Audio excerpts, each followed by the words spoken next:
On est parti du constat en fait qu'à Lannion il y avait un certain nombre de bus assez importants, un certain nombre d'arrêts aussi, mais qu'il était souvent difficile de savoir l'horaire des arrêts, des bus qu'elles arrivaient.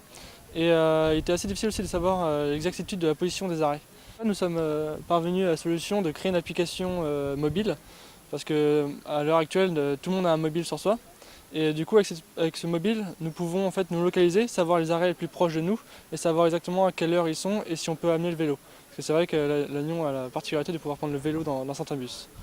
Pour l'application, on s'est servi des données de LTC. On a tout converti dans le but d'avoir un format exploitable pour le mobile.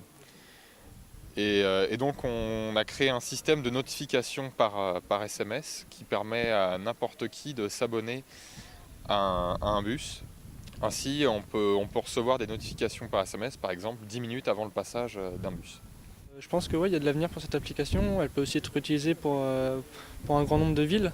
Parce qu'il suffit juste de changer en fait les données à l'intérieur, les données donc, brutes de bus, et l'application s'adapte en fait aux données qui s'y trouvent.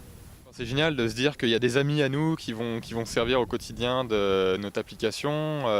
Quand on prend le bus, de voir à la rigueur des gens qui utilisent quelque chose qu'on a créé pour eux.